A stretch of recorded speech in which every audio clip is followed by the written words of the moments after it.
So hello guys, my name is Mansi Verma and I am going to be the part of Indigo soon.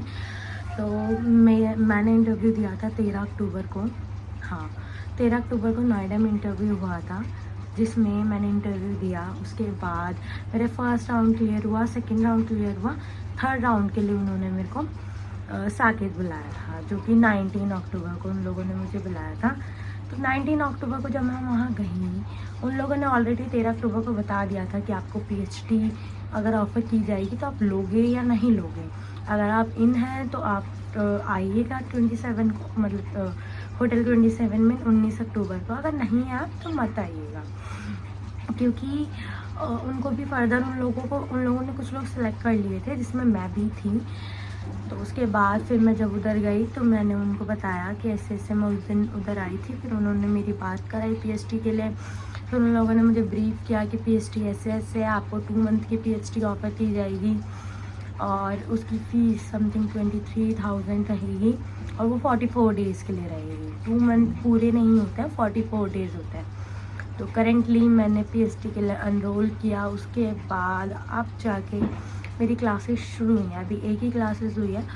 तो ये सब लोगों के पास point आता है कि उनको पीएचडी के लिए जाना चाहिए या नहीं जाना चाहिए। तो मैं यही सजेस्ट करूँगी, जाना चाहिए, क्योंकि पीएचडी तुम्हें ऑफ़र की जाती है सबसे लास्ट वाले राउंड में। अगर तुम लास्ट वाले राउंड में जाके रिजेक्ट हो रहे हो तो भी तुम्हें कुछ टाइम बाद ही, मतलब कि 3 महीने का कूलिंग पीरियड के बाद ही तुम दोबारा इंडिगो के लिए इंटरव्यू दे सकते हो। और अगर तुम नहीं ले लेते हो तो तुम कुछ सीखोगे ही, एटलीस्ट एक इंग्लिश कोर्स ही हो जाएगा तुम लोगों के लिए, और इवन मेरे लिए भी। तो मैंने यही सोच के लिया। तो अब देखो आगे क्या होता है, जैसे भी होगा मैं आप लोगों को इन्फॉर्म करूँगी। तो अगर पीएचडी बोले आपको लेने के लिए तो ले लो, क्योंकि वो लोग विदाउट पीएचडी के तो सिर्फ 1 या 2 लोगों को ही हायर करते हैं, उससे ज़्यादा तो वो लोग हायर ही नहीं कर रहे हैं। तो इसलिए अगर पीएचडी बोली जाए तो ले लो।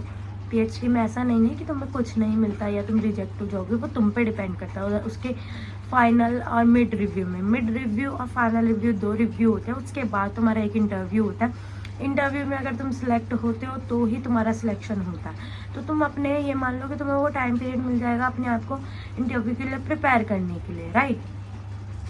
तो चांस लेके देख लो, मैं तो यही सजेस्ट करूँगी। ये मैंने सेकंड टाइम इंडिगो का इंटरव्यू दिया था और सेकंड टाइम ही मैंने कैबिन क्रू के लिए इंटरव्यू दिया था। तो मैंने करा, तो आप भी लोग भी करो।